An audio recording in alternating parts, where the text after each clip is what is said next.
Matthew, it's so wonderful to be here with you today. Thank you for having me. It's super dope.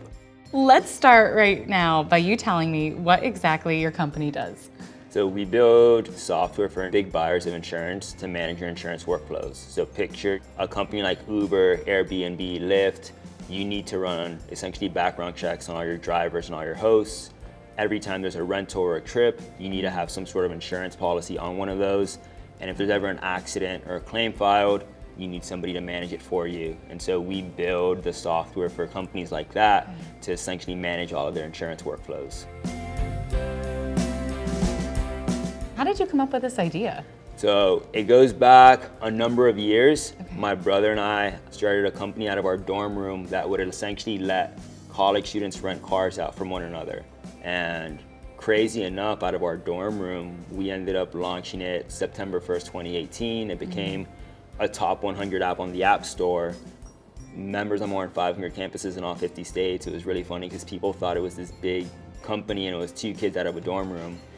And when COVID shut down college campuses, it forced us to shut down that business.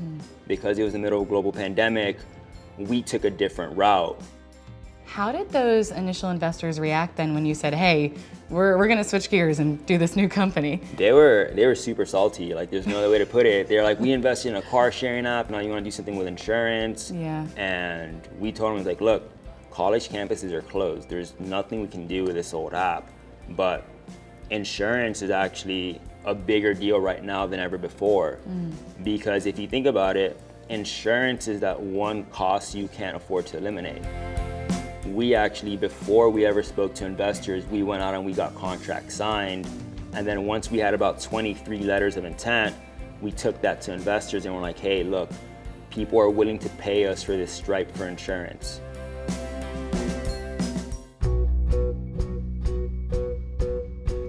So talk to me now about the scale of your company. How many customers do you have? How are sales doing? Anything you can share with us? Yeah, so we started actually on this new version of the business towards the end of 2020. And then we went out to market with a real product in 2021. And that first year, we were able to hit the $1 million ARR mark. And then in the past, I'd say 16 months, it's just gone gangbusters. We've grown almost 45x in the last 15 months. We'll be the fastest insurance startup to hit $100 million ARR. We'll also hit profitability next year. So not only will we be one of the fastest software companies to hit that revenue mark, but we'll also be one of the only ones to have done it in a super capital efficient way.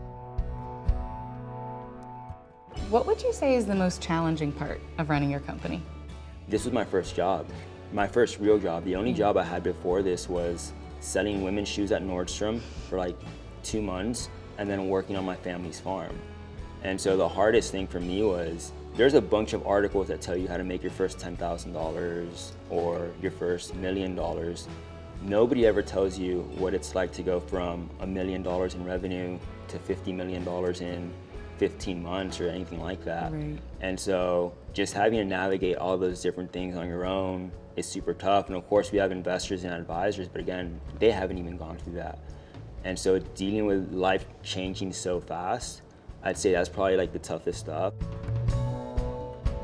What's it been like to work with a family member, and how has like your history shaped what you're building at Lula?